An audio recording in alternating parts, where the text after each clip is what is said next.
Hello, everyone, and welcome back to Sporticast Football. My name is Riaz Parker, and this is episode 76 of the 343 podcast.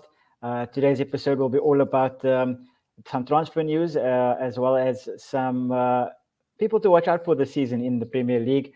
So we're going to get through that with, of course, my co-hosts AF and Mubin. AF, how's it going? Cold. I see Quite that heat cold. on in the background there.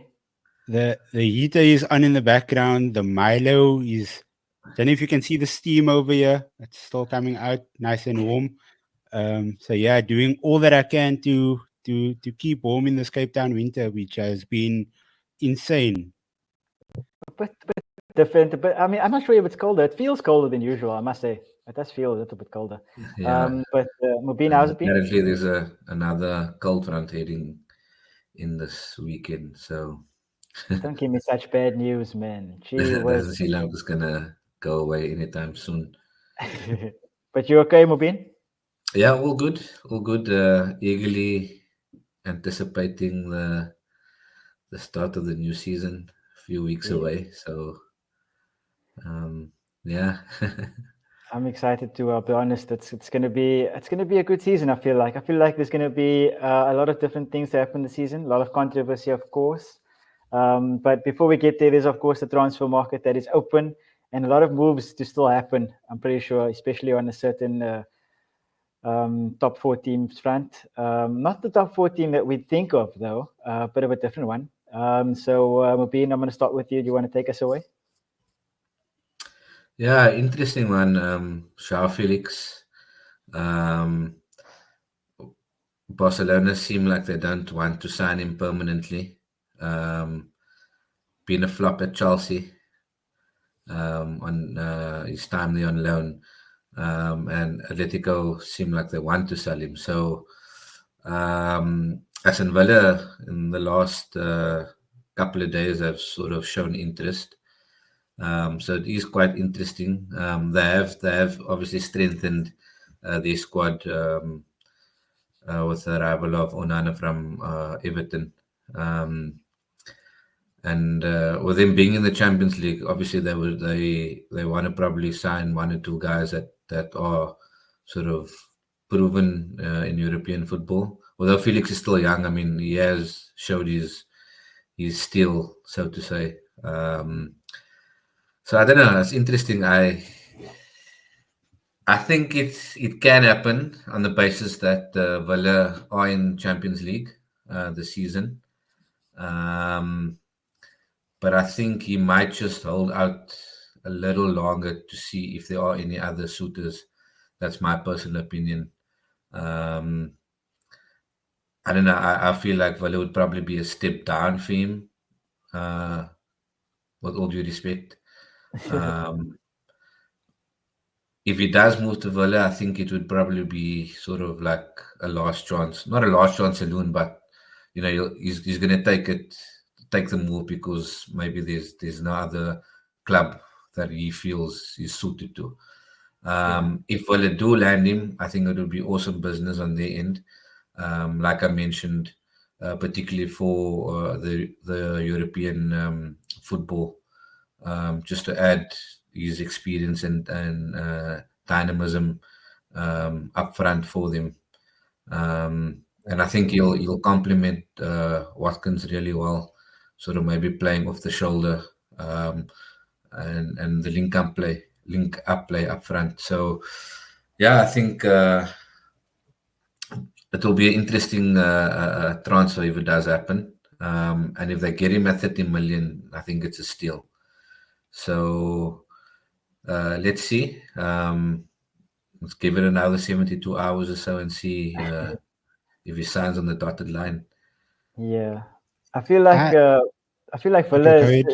Yeah, I just feel like Villa has been doing all their business quite like abruptly and quite on the nose, I guess. But I don't want to say much. I just wanted to like say that AF, the opinion on this transfer.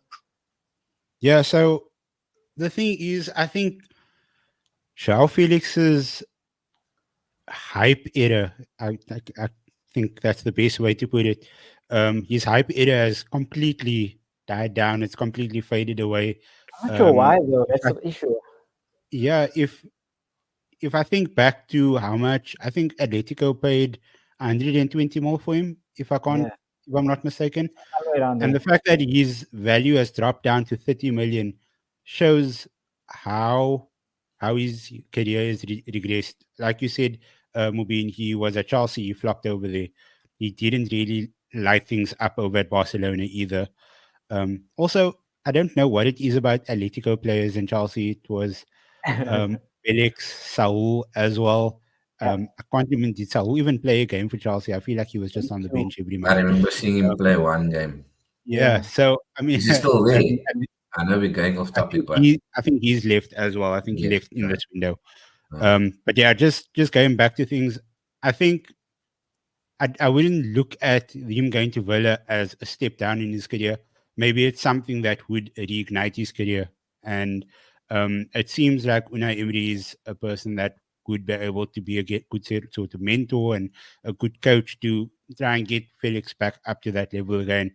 And it seems like all the links and all the noises coming out from Villa is through Unai Emery. He really wants him. But Atletico wants to make more money off of him, obviously, because they paid so much. So yeah, I'm not really surprised. Atletico has every right to ask the price that they want for him. I know the 30 million is only one of the initial figures. I think there's a lot of extra things that will have to go with it.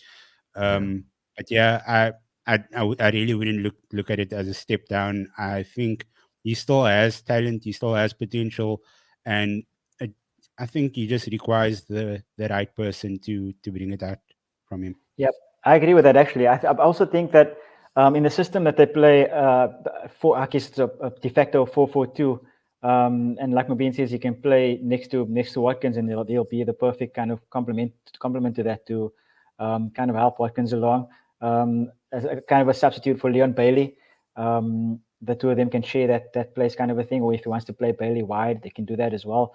But it's so weird because honestly, I still rate this guy a lot. Like, I think he's very, very good. I think people saying he flopped at Chelsea is fair, but he showed a lot of promise, I think, at Chelsea as well. He didn't maybe contribute as much as he should have, maybe, for his talent. And I'm not sure if there's like kind of a backroom situation or something like that, but he has major talent. Like, he's a serious baller. And I'm not sure why it hasn't worked out for him so far. I think maybe if he comes there and he makes a like kind of a statement, and Unai Emery gets the best out of him, then I think he could be the signing of the season, honestly, because I feel like he's still a very, very good player. And the only issue that I have is that Aston Villa, they're buying a lot of these midfielders, and they only let go of one. And already last season, Douglas Luiz is gone as well. Yeah, who was the first one that left? Musa Diaby is basically gone. Yeah, he's gone to Saudi. No, the like central midfielders is what I mean. Oh, okay. Because last season they couldn't even get Tielemans in the team. He had to be a sub, and they have they still have India as well. Yeah, and he comes back from injury, exactly. Yeah. So they bought Barkley and they bought Onana, and now they want Felix. So the midfield is kind of oversaturated, I guess, at the moment. But I'm sure that they'll find they'll play. They are in the Champions League. They need the squad because of the Champions League. So I mean, in a big way, it makes sense. They need the depth. Yeah, 100%.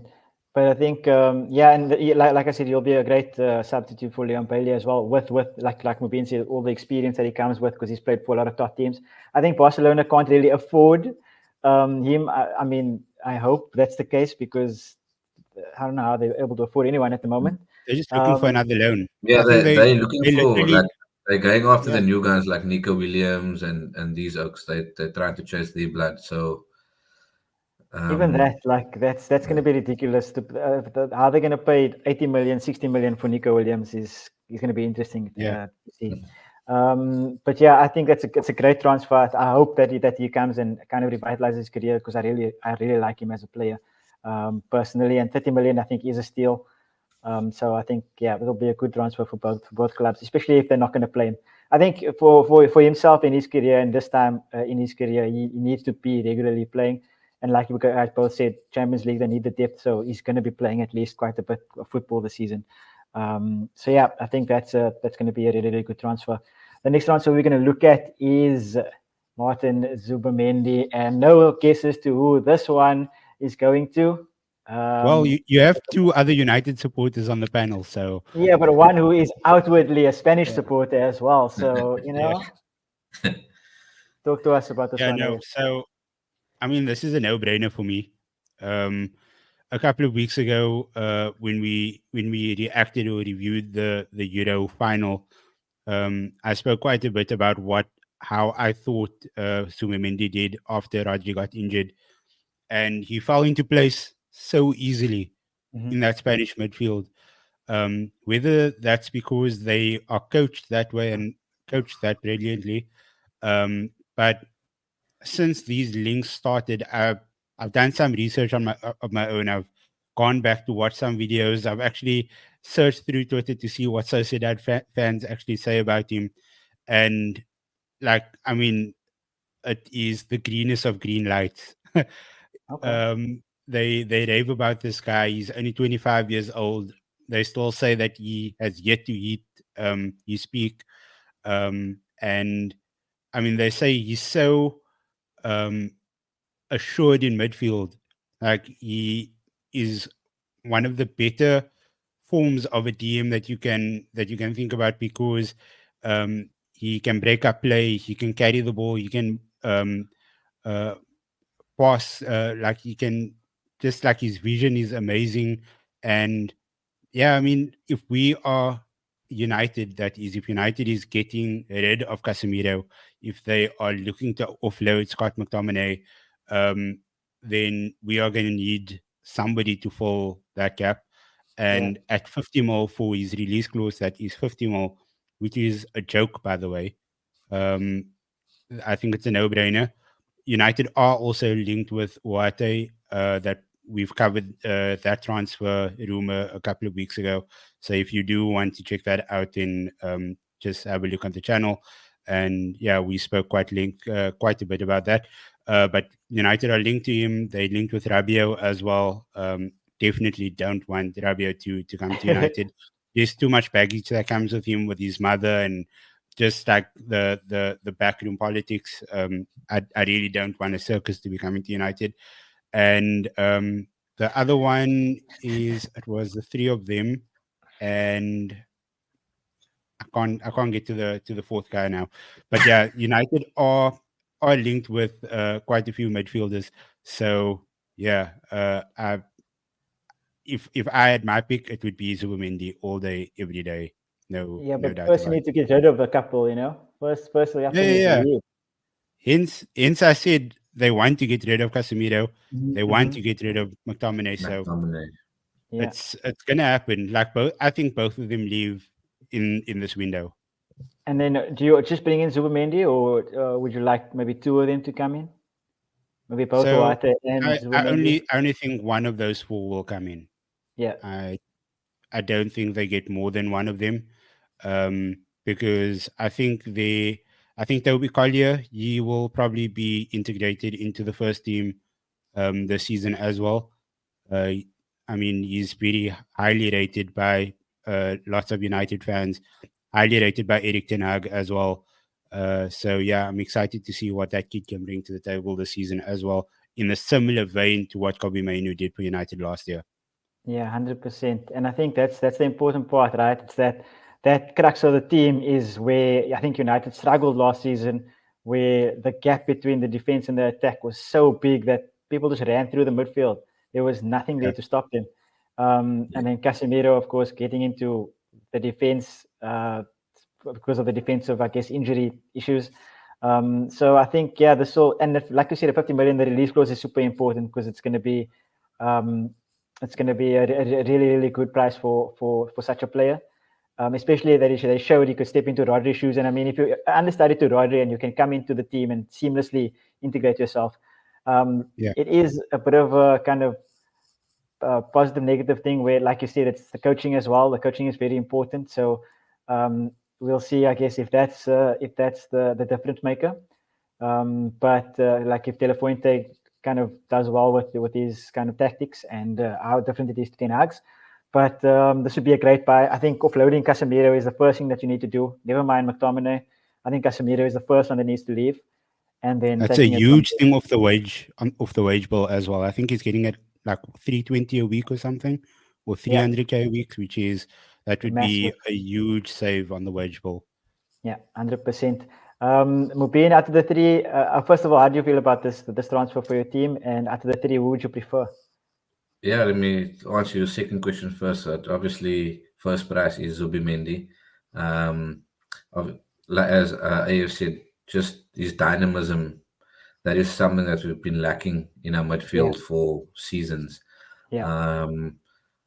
So to get someone of his quality and ability to step in, it's obviously something that we need, and I think it will allow sort of Mainu and Fernandes to play their game. Just to see Mainu with the ball at his feet, what he can do. You need someone behind him, obviously, with him knowing that that he doesn't have to recover that role, sort of what he had to do for majority of the past season, sort of help out with Casemiro. So yeah, Zubimendi obviously would be my first prize, and I only see one coming in. And again, at 50 million in today's economic climate in the transfer market, it's a steal. You don't hear of these kind of transfers for someone of his quality. Well, it's a release clause, but and being United, we always get taxed extra. So, and somehow we pay it. Yeah. Historically, you can look at the transfers and the amount of money we've splurged.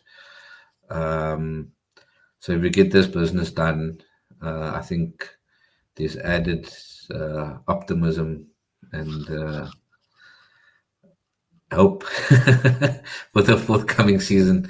I think we're slowly building a squad and getting business done early as well. And not waiting, the last couple of weeks or the week deadline day of the transfer window. Getting key signings in early, which is good. Yeah, 100%. I feel like that's been a difference, I guess, between United of today and United of or the past couple of years, is that you guys have actually been doing business early, like you said, and I think that's going to make a massive difference to just the overall team and the way you guys are going to kind of attack the season. I think it's a great omen. To be honest, I think United and Villa are making sure they get stuff done, and that's only going to stand you in good state for the season ahead, I think. I just want to add, I know Casemiro's had a pathetic season last season, but if I were to choose, I'd hold on to him and get rid of the taxi god. That guy on the right wing. Anthony. So yeah, that goes without saying. But it's different positions though. So yeah, I know. Obviously, you get rid of a right winger, then you're going to need to look for a right winger as well. And I don't think that's a priority. I think we've got enough depth up front. Yeah. Rashford, Zirkzee, Oyland, Diallo, Garnacho. And we'll probably get some graduates as well. Integrating into the team this season. Mather, I think he's signed a deal now in this week. So yeah, I don't know. Just my 2 cents. That's sort of off the topic. If I'm saying, if you want to get rid of wages off the bill, if I were to choose, I'd rather hold on to Casemiro and get rid of Anthony. That's that's super fair. I'll get rid of both of them if it was me. But I'm biased, obviously. The last transfer that we're going to be looking at is Jhon Duran. So from going to Villa, we're going away from Villa. Jhon Duran has been linked with quite a couple of clubs, West Ham being one of them, and Chelsea, I think, was another at some point. But Aston Villa are kind of looking to offload him. And you wouldn't say so, but looking at the way he plays, because he's quite a decent player. He's when he comes on off the bench, he does decently well. He runs the channels. He's strong. He's big, and he scores goals. He scores a decent amount of goals as well. But I think I was watching a Villa podcast quite a while ago. I think towards the end of last season, and they were saying that he's kind of backroom antics. He's kind of how do you say that the dressing room kind of attitude isn't really there. So I think that's why they kind of want him to get rid of him. So and there's been, I think, bids of 20 million. I think his actual value at the moment is between 20 and 25 million in the transfer market. But Aston Villa are really wanting 40. So I think that's a bit much, honestly, for me. He's a young fellow, obviously. But I think that 40 million is it's a bit too much to be asking for. Maybe not in today's market, as we keep talking about it. The market just is unbelievable. But yeah, I think Villa just want to get rid of him at the moment. They don't really have a replacement to Ollie Watkins if he does go, though. So I think I guess okay to keep him. And like we were saying earlier, they have Champions League football, so they're going to need some depth. I assume they're going to go buy another striker if he does leave. But yeah, I think West Ham also need a striker. Do West Ham have a striker at the moment, or did they play Jared Bowen in there? Antonio. Antonio. Oh, I guess Antonio counts as a striker. But well, he's been the number 9 for the past 2 seasons. So yeah. Like that's true. I wouldn't say he counts as a striker if he is the striker. He is the striker. That's fair. Yeah, so I think they need one. So I guess it'll be good for them, but I don't think they're going to be paying 40 million for Jhon Duran. Mubin, I'll come to you first. Do you think it's a good transfer for West Ham? Yeah, I don't think 40 million, but again, you know that the transfer market climate, anything goes, I suppose. I think maybe if they do land him, maybe it is good business for them. As we just mentioned that it's only sort of really Antonio up front for West Ham. So maybe again a squad player, someone to come on off the bench, with 20 minutes, 10 minutes to go, and maybe just try something different up front, or even sort of someone to come on and complement Antonio. I think this move probably does happen with the way Villa are doing business, and if Felix does sign, I think this does then free up Jhon Duran to move, because I think Felix does cover Watkins in the sense of he can play as a false 9 up front. Well, that's the way I'm looking at it. So in my view, this probably does go through, does happen for him. I just can't say if it's 40 million or less. I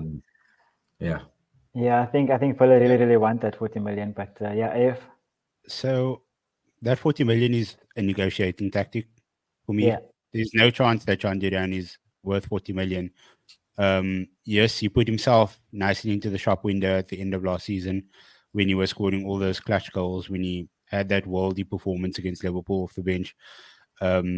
So I guess in that sense, clubs will be, or certain clubs would be interested in him. But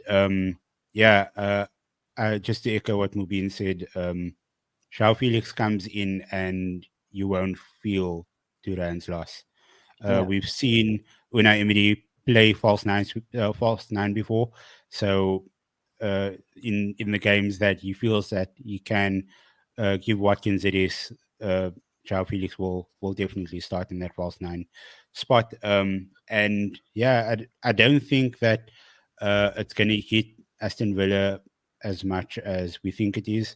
I've learned that over the years that Unai Emery, he is a box of tricks personified. The guy can tinker anything and he comes out with a W at the end, except in the Premier League. I was going to say, I don't think Jason will agree with you on that one. That's why I had to just fit that in really quickly at the end. But yeah, I think that Unai Emery, he knows what he's doing. He wants to also get his signings in as early as possible, just to ensure that his team is good to go. I think they play Columbus over the weekend in their preseason, so I think he wants to get his squad confirmed as early as possible, so that the chemistry can start building, and he can just hit the ground running when this Champions League season starts for him. But yeah, I think Felix will end up at Aston Villa, and Duran will most likely be at West Ham. And then maybe, you never know, maybe we don't see Antonio as the number 9 anymore. Maybe we see him having this like free roaming role that I think a few seasons ago he actually had. He didn't have any specified position. The guy just used to like start one game at like left wing, then the next game he's like attacking midfielder, and the next game he's right back. I mean, that guy is one of the most versatile players that I've seen. So yeah, I think who's the he'll probably manager go there back now? to I was about Sorry? to ask if I don't know if I missed it or if it hasn't happened yet, Sorry? but if they appointed a Who's the manager. Yes, Lopetegui. Okay, Oh, Yeah. okay. I clearly missed that then. interesting. Me also, actually. I feel like think it so. happened I think early. I read that Lopetegui was I think that named was the West Ham. rumor, yeah. But if I'm not sure if he was named it, but that makes sense because he was at the end of last season. They did say that he was going to take over. He's head coach of West Ham. Okay, cool. But yeah, that concludes our transfer segment of this episode. And like, subscribe, comment on who you want us to like do kind of transfers on. If you guys have any other kind of transfers that you want us to look at, comment down below. And for the podcast, guys, stick around. But if you're watching on YouTube, keep an eye out for another kind of drop coming this week, and it will be about the 10 players to watch out for this season.